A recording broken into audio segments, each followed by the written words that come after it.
Hello, so this is Dr. Arpita. I am a consultant gynecologist and IVF and infertility specialist. So, in this video, today we'll be discussing about preconceptional counseling and care. As the name suggests, preconceptional counseling and care is nothing but a counseling and care which is offered prior to a woman becoming pregnant. So, in India and also abroad, most of the pregnancies are unplanned. This unplanned pregnancies has become a worldwide problem, and this leads to various complications and adverse effects which are otherwise preventable. So here comes the role of preconceptional counseling and care. It is rather an opportunity for a couple so that a lady enters pregnancy in an optimum state of health, so that the pregnancy outcomes are good. Now, when we say pregnancy outcomes are good, it means a healthy mother and a healthy baby. So, the next question which arises in our mind is, who are the couples who need preconceptional counseling and care?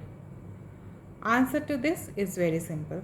As a rule, all couples need preconceptional counseling, but this preconceptional counseling and care is more important if a lady is suffering from some chronic medical disorders like hypertension, diabetes, epilepsy, bronchial asthma, some psychiatric problems, or if she is taking some medications for a long time, or she is having an improper BMI, like if she is underweight, or if she is obese or morbidly obese, or there is an advanced maternal age, that is maternal age more than 35 years. In those couples, preconceptional counseling and care becomes more important. Now, what are the parts of preconceptional counseling and care? In this, first we take a detailed history from the couple. Any medical history, any medications that she is taking, her personal habits, sleep habits, diet intake, then some positive obstetric history if it is there, like any histories of repeated miscarriages, any history of abnormal previous child. Okay, so these are very important. After this, we come to a physical examination. After physical examination, we advise some basic routine laboratory investigations for the couple. So in that, we advise the lady to get her complete blood count, blood grouping, liver function test, kidney function test, routine urine analysis, along with serology, pap smear, rubella antibodies, and thalassemia. So after this, if a lady is found to be non-immune to rubella, she must get vaccinated for rubella. Now, since this rubella is a live vaccine, after getting vaccinated, she should avoid pregnancy for some time. Also, she should get vaccinated for hepatitis if she is non-immune. So, next we'll assess the nutritional status of the lady. If she is undernourished, we'll ask her to improve her dietary intake, or we'll prescribe some medications. Or if she is obese, we'll modify the diet chart and ask her to follow a proper diet chart, some physical activity.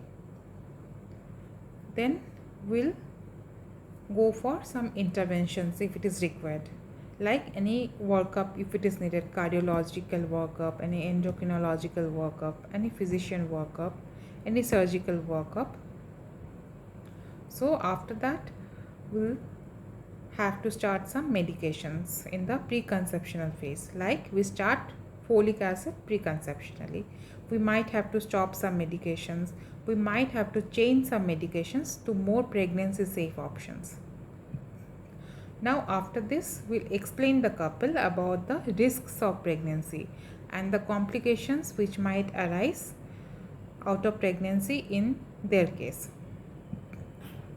Now after this preconceptional counseling and care, we give some safety tips to the couple, like a lady, what she should do and what she should not do during her pregnancy, like what should be the diet, what are the physical activities that are allowed, intercourse if it is restricted, or any inheritable genetic diseases which can be screened, and we might reduce the risk of transmission to the child, and the importance of prenatal diagnosis, mainly in cases of advanced maternal age, any known chromosomal or genetic disorder, or in cases of positive family history or positive previous child history. And then we'll ask her to avoid going to noisy places, to over polluted places. We'll ask her to avoid active and passive smoking. We'll ask her to avoid alcohol, any drug abuse. We'll ask her to avoid any harmful cosmetics. We'll ask her to reduce screen time, like we should ask her to minimize the usage of mobiles, laptops, tablets, etc., as far as it is possible, and some lifestyle modification which has to be maintained. So this is in short about preconceptional counseling and care. Apart from this, if you have some question, you can contact me. I'll give my contact number below. Thank you.